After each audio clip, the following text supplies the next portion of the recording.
Charge Joseph. இவரோட காலம் 1887 two 1938. இவர் பிறந்தது 1887 ஜூன் 5ஆம் தேதி கேரளாவுல திருவாங்கூர் சமஸ்தானத்தில் செங்கனாச்சேரி என்ற ஊர்ல கிறிஸ்தவ வகுப்பில் பிறக்கிறாரு. இவருடைய மனைவி பெயர் சூசன்னா. இவர் திருமணமானவுடன் மனைவியோடு சென்னைக்கு வந்த ஜோசப் தென்னிந்திய மெயில், சவுத் இந்தியன் மெயில் அப்படிங்கிற பத்திரிகையில ஆசிரியரா பணியாற்றுறாரு. 1910ல மதுரைக்கு சென்று அங்க குற்றத்துறை வக்கீலாகி மதுரையிலேயே வாழ்ந்து வராரு. மதுரை மக்கள் இவரை மிகவும் மரியாதையோடு ரோஜாப்பூ துரை அப்படின்ட்டு அழைக்கிறாங்க. தொழிலாளர்கள் நலன்ல அக்கறை கொண்ட ஜோசப் ஜே.என். ராமநாதனுடன் சேர்ந்து மதுரையில முதல் தொழிற்சங்கத்தை ஏற்படுத்துறாரு. 1916 மார்ச் 20ல அன்னி பெசன்ட் அம்மையாரை இவர் சந்திக்கிறாரு. அம்மையாரோட ஆலோசனைப்படி ஜோசப் மதுரையில் செயல்பட்டு வந்த தியோசோபிகள் கிளை சங்கத்தை சுயாட்சி கிளை சங்கமாக மாற்றி அமைக்கிறாரு. ஜோசப் சுயாட்சி இயக்கத்தில் தீவிரமாக பங்கேற்ற காலத்தில் தான் மற்றொரு தீவிர தொழிற்சங்கவாதியும் இந்திய விடுதலை போராட்ட வீரருமான வரதராஜலு நாயுடுவோடு நெருங்கிய தொடர்பு ஏற்பட்டது.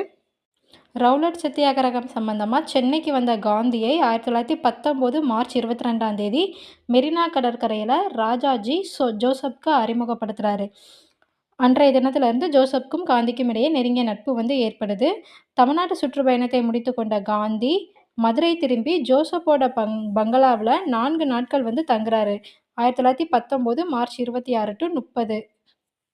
அடுத்ததா 1919 ஏப்ரல் 5ஆம் தேதி ஜார்ஜ் ஜோசப் தலைமையில் மதுரை மாநகரில் ரவுலட் சத்தியாகிரக ஊர்வலம் நடைபெற்றிருக்கும். 1920 ஏப்ரல் மாதம் கல்கத்தாவில் கூட்டப்பட்ட காங்கிரஸ் சிறப்பு மாநாட்டில் தான் காந்தி ஒத்துழையாமை இயக்கத்தை அறிவிச்சிருப்பாரு. ஜோசப் சபர்மதி ஆசிரமத்தில் தங்கியிருந்த போது தான் அங்கு மோதிலால் நேரு, ஜவஹர்லால் நேரு ஆகியோரோடு தொடர்பு ஏற்பட்டிருக்கும். மோதிலால் நேருவோட அழைப்பை ஏற்று அவர் அலகாபாத்தில் நடத்தி வந்த இண்டிபெண்டன்ட் அப்படிங்கிற பத்திரிகையின் ஆசிரியர் பொறுப்பை ஏற்றிருப்பாரு ஜார்ஜ் ஜோசப். அன்னி பெசன்ட் அம்மையாரோட பிற்போக்கு கருத்துக்களை எதிர்த்து ஜோசப் தலையங்கம் எழுதியிருப்பாரு. தனி நபரை விட கொள்கை தான் பெரியது அப்படின்னு சொல்லியிருப்பாரு.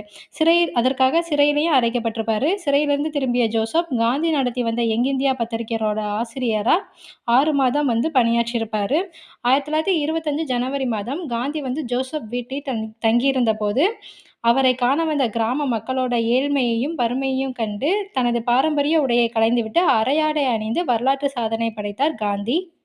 1933ல் காமராஜரை விருதுநகர் வெடிகுண்டு வழக்கில் சம்பந்தப்படுத்தி சிறையில் அடைத்தபோது ஜோசப் காமராஜர் சார்பாக வாதாடி அவர் மீது சுமத்தப்பட்ட குற்றச்சாட்டுகள் பொய்யானவை அப்படிங்கிறத நிரூபிச்சிருப்பாரு.